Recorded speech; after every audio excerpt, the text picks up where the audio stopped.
Hello बच्चों, let's see this question. The question says first from तेरे का assertion. Assertion से क्या बोला है? In potentiometer experiment null point cannot be obtained if EMF of unknown cell is more than EMF of source battery. And reason हमसे क्या बोला? Reason बोलना है by increasing the EMF of source battery, balancing length increases. सबसे पहले हम बात करते हैं की कॉन्सेप्ट की. यहाँ पे की कॉन्सेप्ट हमारा क्या हो जाएगा? यहाँ पे पोटेंशियोमीटर की बात चल रही है. की कॉन्सेप्ट हो जाएगा सिंपल पोटेंशियोमीटर. तो सबसे पहले हम पोटेंशियोमीटर को देखते हैं. पोटेंशियोमीटर कैसे वर्क करता है, कैसे वर्किंग प्रिंसिपल होता है. तो पोटेंशियोमीटर में सबसे पहले एक सोर्स बैटरी होती है. एक सोर्स बैटरी होती है.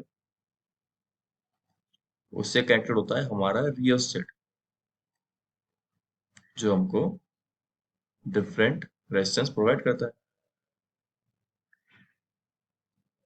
एंड उससे एक वायर अटैच होता है. Let suppose this is a wire.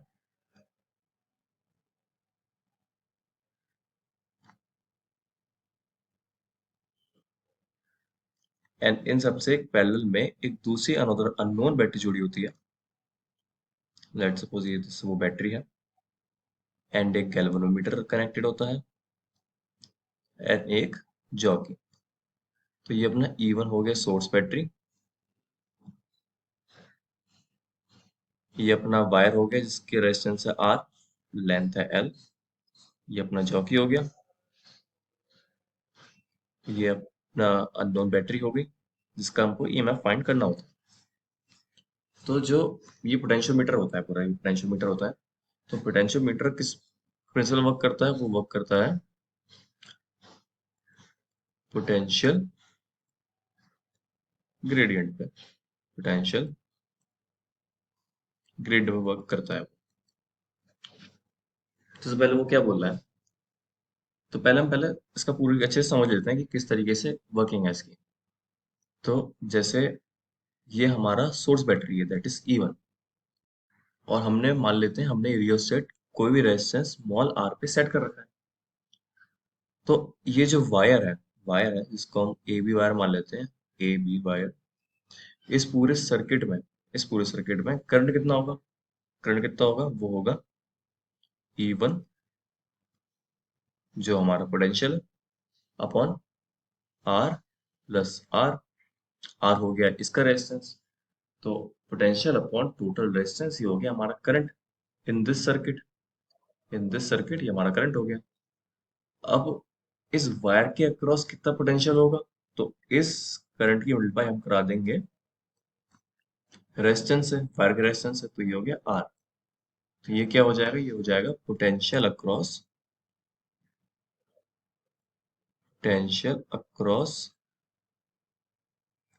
Wire A B. ये potential across wire A B हो गया पूरा. अब हम मान लेते हैं कि यह अब हमारे में ये एक अननोन बैटरी कनेक्टेड है. इसका कोई EMF E2 होगा. उसका जॉकी किसी भी पर्टिकुलर पॉइंट पे नल पॉइंट दे रहा है और जिसकी लेंथ है x. इसकी लेंथ है x. तो इसका मतलब क्या होता है कि इसका मतलब ये है कि पॉइंट ए पॉइंट यहाँ पे, मतलब जो जो जिसकी डिस्टेंस a से x है, यहाँ पे ईएमएफ E2 के बराबर होगा. यहाँ पे ईएमएफ E2 के बराबर होगा. तो इससे हमको E2 का ईएमएफ पता चल जाएगा कि E2 का ईएमएफ कितना है. तो अब हम इस तरीके से देख सकते हैं कि इस इतने से पोर्शन पे पोटेंशियल डिफरेंस कितना है या फिर पोटेंशियल कितना है. वो हो जाएगा E1 upon R plus R into R. ये तो पूरे पोटेंशियल हो गया इंटू एक्स बाई एल. मतलब कि पूरे एल पे जितना होगा उससे हम मल्टीप्लाई करा देंगे एक्स है. तो हमको इतना पता चल जाएगा कि इस पॉइंट पे कितना होगा. और यही सेम पोटेंशियल किसके बराबर होगा? ये बराबर होगा E2 के. ये E2 के बराबर होगा क्योंकि ये नल पॉइंट दे रहा है यहाँ पे. ये सेम पोटेंशियल E2 के बराबर होगा. ये हो गया प्रिंसिपल पूरे पोटेंशियोमीटर का. अब सेशन बोल रहा है कि in potentiometer experience null point can not be obtained if EMF of unknown cell is more than EMF source battery. तो ये बोल रहा है कि जो हमारा अननोन सेल है दैट इज E2, उसका ईएमएफ E2 है, उसका ईएमएफ हमारे नोन बैटरी से ज्यादा है। ये हमारा केस हो गया कि हम क्या मान रहे हैं कि जो हमारा E2 है वो E1 से बड़ा है। तो इस केस में क्या होगा, सबसे पहले देखते हैं कि अब E2 का काम क्या है, मतलब इस पूरे का प्रिंसिपल क्या है, हमारा ऑब्जेक्टिव क्या है कि हमें E2 की वैल्यू फाइंड करनी है। E2 की वैल्यू फाइंड करनी है जो इस नल पॉइंट से आएगी। तो जो ये पूरा वायर है, ये जो पोटेंशियल अक्रॉस द वायर है, ये जो वैल्यू है, ये मैक्सिमम कितनी वैल्यू दे सकती है, जैसे कि ये है E1 upon R plus R into R। इसको सिंपल वर्जन में लिखें तो ये हो जाएगा E1 upon R plus R। तो ये जो पूरी वैल्यू है ये लेस देन वन है, ये लेस देन वन है। तो ये जो होल वैल्यू है इसको हम V मान लेते हैं। ये जो V है, ये हमारा यहाँ से जो V आया है वो लेस देन होगा E1 से। तो मतलब कि E2 अगर बड़ा है E1 से एंड E1 से छोटा है अपना V, जो ये मैक्सिमम पोटेंशियल डिफरेंस दे सकता है। तो अब ऑब्वियसली बात है, E2 अगर बड़ा होगा तो इस वायर पे कहीं इसका नल पॉइंट आएगा ही नहीं। क्यों? क्योंकि ये मैक्सिमम कितना पोटेंशियल दे सकता है, वो दे सकता है V, जो खुद E1 से छोटा है।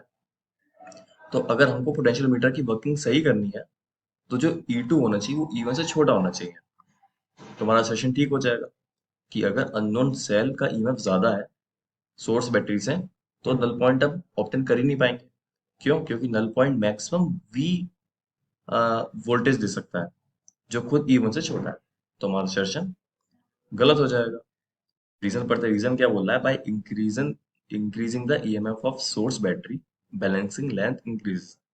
तो हमको EMF of source battery change करना है, तो लेंथ पे क्या फर्क पड़ेगा। तो सबसे पहले ये देखते हैं कि जो फॉर एग्जांपल हमारा कोई भी सेकेंडरी बैटरी है जो है E2, जो है E2, उसका नल पॉइंट आया है इतने पे E1 R upon R plus R into कोई भी L1 लेंथ पे उसका नल पॉइंट आया है। तो ये इसके बराबर होगा। ये कहाँ से आया, ये यहाँ से आया, इससे इक्वेशन नंबर 1 से। तो कोई भी L1 पॉइंट पे या L1 लेंथ पे E2 का नल पॉइंट आया है। अब हमको बोल रहे हैं कि अब हम ईएमएफ ऑफ सोर्स बैटरी बढ़ाएंगे। तो ईएमएफ ऑफ सोर्स बैटरी बढ़ाएंगे, अब हम इंक्रीज कर रहे हैं, increasing EMF of source battery. तो बढ़ाने से क्या होगा, तो हमको E2 के बराबर रख के अब हमने E1 हमने चेंज कर दिया, फॉर एग्जांपल E1 डैश कर दिया अपॉन R प्लस R।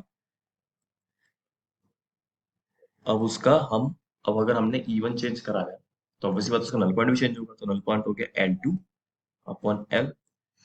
तो हमको पता है कि जो E1 डैश है, जो E1 डैश है यहाँ पे, E1 डैश है वो बड़ा है E1 से। क्यों? क्योंकि हमने ईएमएफ बढ़ाया है। क्वेश्चन में दे रखा है हमको रीजन में कि EMF source battery balancing length increases by increasing, मतलब हमने ईएमएफ ऑफ सोर्स बैटरी हमने बढ़ाया है। तो E1 डैश बड़ा होगा E1 से। तो अगर E1 डैश बड़ा होगा तो ऑब्वियसली बात है ये जो पूरा एक्सप्रेशन है ये भी बड़ा होगा as compare to this. Obviously बात है ये बड़ा होगा। पर E2 सेम है, तो अगर ये बढ़ेगा तो ये चीज कम होगी, ये वैल्यू कम होगी। अब L तो कांस्टेंट है, तो मतलब कि L जो ये ऊपर का फैक्टर है वो कम होगा, मतलब कि जो L2 होगा वो लेस देन होगा L1 से, अगर हम ईएमएफ बढ़ाएंगे। तो रीजन क्या बोल, रीजन बोल रहे हैं कि अगर हम ईएमएफ ऑफ सोर्स बढ़ाएंगे तो बैलेंसिंग लेंथ, जो हमारी बैलेंसिंग लेंथ है वो बढ़ जाएगी। तो क्या बैलेंसिंग लेंथ हमारी बड़ी नहीं, वो छोटी होगी। तो ये रीजन भी, रीजन ये गलत हो जाएगा। देखते हैं ऑप्शन क्या होगा, पहले सारे ऑप्शंस की बात करते हैं। तो ऑप्शंस है, सबसे पहले ऑप्शन ए, वो है जो हमारा असर्शन है, जो हमारा असर्शन है वो सही है, रीजन भी सही है, एंड जो रीजन है वो करेक्ट एक्सप्लेनेशन है असर्शन का। ऑप्शन बी है, जो हमारा असर्शन है वो सही है, जो रीजन है वो भी सही है, जो रीजन है वो करेक्ट एक्सप्लेनेशन नहीं है असर्शन का। ऑप्शन सी हो जाएगा, जो हमारा असर्शन है वो सही है, एंड जो रीजन है वो गलत है। ऑप्शन डी हो जाएगा, जो हमारा असर्शन है वो गलत है, एंड जो रीजन है वो सही है। तो इस केस में क्या होगा, इस केस में हमारा असर्शन सही है एंड रीजन गलत है। assertion सही है, reason गलत, that is option C. So the right answer is option C. I hope you understand. All the best.